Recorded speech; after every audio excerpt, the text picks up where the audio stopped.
नमस्कार, टुडे हिमाचल में आपका बहुत बहुत स्वागत है और मैं हूं गीतिका पांडे। आइए नजर डालते हैं हिमाचल प्रदेश से जुड़ी हुई आज की ताजा तरीन खबरों पर। लेकिन उससे पहले अगर आपने अभी तक चैनल को सब्सक्राइब नहीं किया है तो जरूर कर लीजिए। साथ ही हमारे व्हाट्सएप ग्रुप को जरूर ज्वाइन करें, जिसका लिंक डिस्क्रिप्शन बॉक्स में है। तो चलिए शुरू करते हैं हिमाचल से जुड़ी हुई खबरों को जानने का सिलसिला। कोरोना अपडेट, फिर बढ़ा कोरोना, 263 लोग पॉजिटिव, 2 की गई जान।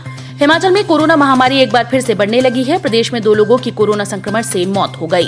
ये दोनों ही कांगड़ा जिले के रहने वाले थे। इन दोनों व्यक्तियों की उम्र 78 और 75 वर्ष बताई जा रही है। इसके साथ ही आज स्वास्थ्य विभाग की रिपोर्ट के अनुसार 263 लोग कोरोना संक्रमित पाए गए। वहीं 162 कोरोना संक्रमित पूरी तरह से ठीक हुए। प्रदेश में आज तक 2,17,403 लोग कोरोना की चपेट में आ चुके हैं, जिसमें से 2,12,032 कोरोना संक्रमित पूरी तरह से ठीक हुए हैं। प्रदेश में अब तक 3,639 लोगों की कोरोना संक्रमण से जान गई। मंडी जिले में 66 नए मामले सामने आए। इसमें से अकेले धर्मपुर स्थित एक निजी शिक्षण संस्थान के छात्रावास के 39 विद्यार्थियों की रिपोर्ट पॉजिटिव आई है। यहां अब तक 82 विद्यार्थी व कर्मचारी वायरस की चपेट में आए हैं। सरकारी स्कूल में भर्ती होंगे 8,000 मल्टीटास्क वर्कर। कैबिनेट बैठक में प्रस्ताव लाएगा शिक्षा विभाग। हिमाचल प्रदेश के सरकारी स्कूल्स में मल्टीटास्क वर्कर्स के 8,000 पद भरे जाएंगे। 4,000 पद मुख्यमंत्री जयराम ठाकुर की अनुशंसा और 4,000 पद आवेदनों के आधार पर भरे जाएंगे।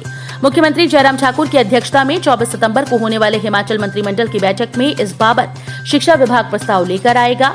बीते कई माह से लटकी मुख्यमंत्री की इस बजट घोषणा के बाद अब जल्द ही पूरा होने की उम्मीद है। वित्त महकमे से प्रस्ताव को मंजूरी मिल गई है। 4 सितंबर को हुई मंत्रिमंडल की बैठक में इस भर्ती की अनौपचारिक चर्चा हुई थी। सेल्फी लेते उफनती व्यास में गिरने से मां बेटे की मौत। बचाने के लिए नदी में कूदा होटल कर्मी घायल। हिमाचल प्रदेश की पर्यटन नगरी मनाली में एक निजी होटल एलूर ग्रैंड के पास दिल्ली की पर्यटक महिला और उसके 12 साल के बेटे की सेल्फी लेते समय उफनती व्यास नदी में गिरने से मौत हो गई। मां और बेटा मंगलवार होटल के पास ही व्यास नदी के किनारे सेल्फी ले रहे थे। इस दौरान बच्चे का पांव फिसल गया और वो नदी में गिर गया।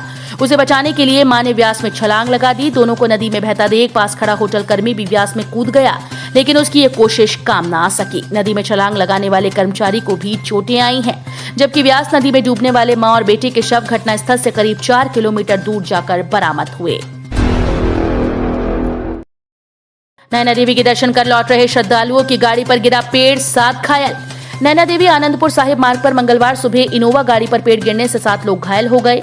स्थानीय लोगों की मदद से घायलों को आनंदपुर साहिब अस्पताल में भर्ती करवाया गया। बता दें कि माता नैना देवी के दर्शन कर 7 लोग इनोवा में सवार होकर वापस अपने घर लुधियाना जा रहे थे। आनंदपुर साहिब से कुछ पहले भारी भरकम पेड़ इनोवा पर आ गिरा। इससे गाड़ी में सवार सभी लोगों को चोटें लगी। घायलों को उपचार के बाद अस्पताल से छुट्टी दे दी गई है। हिमाचल के 5 शहरों में लगेगी वेदर डिस्प्ले स्क्रीन। पर्यटकों और स्थानीय लोगों को मिलेगी मौसम की ताजा जानकारी। हिमाचल प्रदेश की राजधानी शिमला सहित लाहौल, डलहौजी, हमीरपुर के बाबा बालकनाथ मंदिर और कांगड़ा के चामुंडा मंदिर में वेदर डिस्प्ले स्क्रीन लगाई जाएगी। सैलानियों और स्थानीय लोगों की सुविधा के लिए मौसम के 1 सप्ताह का पूर्वानुमान उपलब्ध करवाने के लिए योजना पर काम शुरू हो गया है।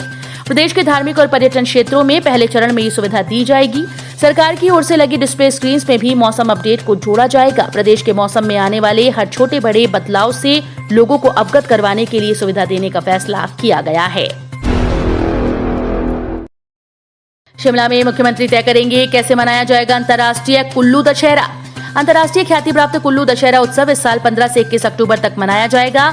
उत्सव में जिले के सभी देवी देवता भाग लेंगे। देवी देवताओं के दशहरे में बुलाने पर अभी आम राय नहीं बन पाई है। इस पर देव समाज से जुड़े लोगों की बैठक 25 सितंबर को अटल सदन कुल्लू में रखी गई। मंगलवार को जिला मुख्यालय कुल्लू में हुई जिला दशहरा उत्सव कमेटी की बैठक में अधिकतर अधिकारी और पदाधिकारी दशहरे को धूमधाम से मनाने के पक्ष में नजर आए। यमुना नदी के किनारे करंट लगने से हाथी की मौत। हिमाचल उत्तराखंड सीमा पर बहने वाली यमुना नदी किनारे केदारपुर में एक हाथी की करंट लगने से मौत हो गई। आशंका जताई जा रही है कि बिजली लाइन की चपेट में आने से हाथी की मौत हुई।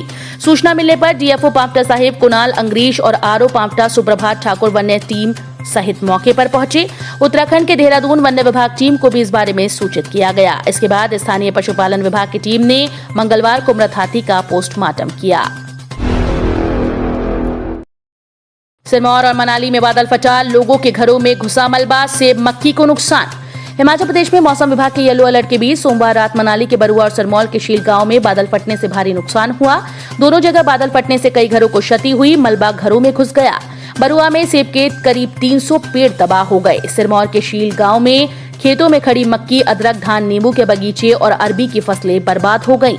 किसान बागवानों की कई बीघा जमीन बह गई। वहीं कुल्लू मनाली में पहाड़ों पर बर्फबारी और राजधानी शिमला समेत प्रदेश में झमाझम बारिश से कई क्षेत्रों में बिजली पानी आपूर्ति ठप हो गई।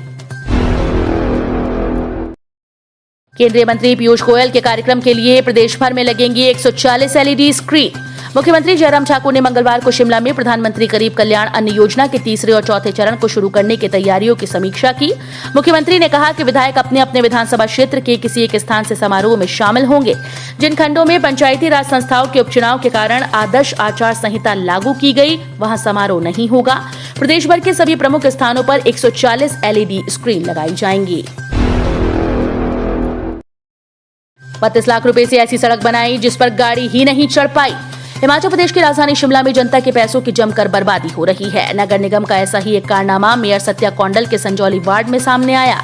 यहां नगर निगम ने 32 लाख रुपए खर्च कर संजौली चौक से अपर नॉर्थ ओक के लिए एम्बुलेंस रोड तो तैयार करवा दी, लेकिन इसमें चढ़ाई इतनी तीखी है कि एम्बुलेंस तो क्या बाकी की गाड़ियां भी नहीं चढ़ पाई।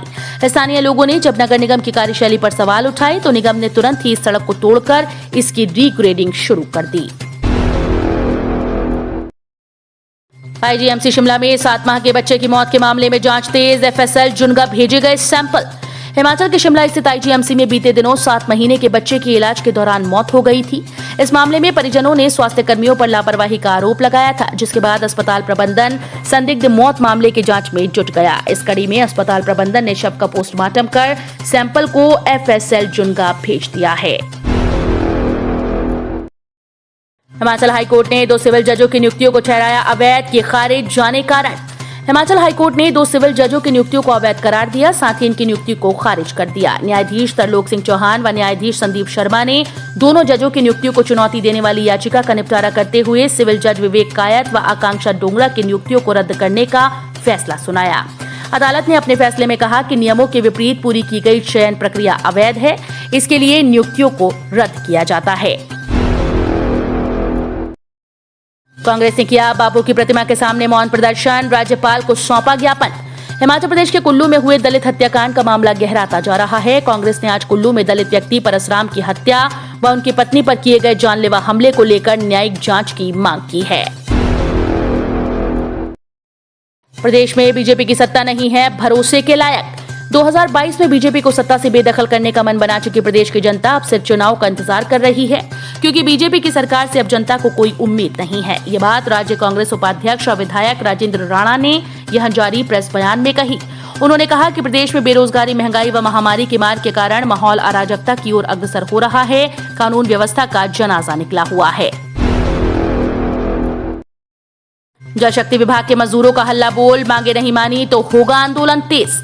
आईएनपीएच वर्कर्स यूनियन संबंधित सीटू के नेतृत्व में हिमाचल प्रदेश के जल शक्ति विभाग के प्रमुख अभियंता कार्यालय टूटीकंडी शिमला पर मजदूरों ने जोरदार प्रदर्शन किया। इस प्रदर्शन में जल शक्ति विभाग, सीवरेज ट्रीटमेंट प्लांट, गुम्मा वाटर सप्लाई व शिमला जल प्रबंधन निगम के आउटसोर्स कर्मियों ने भाग लिया।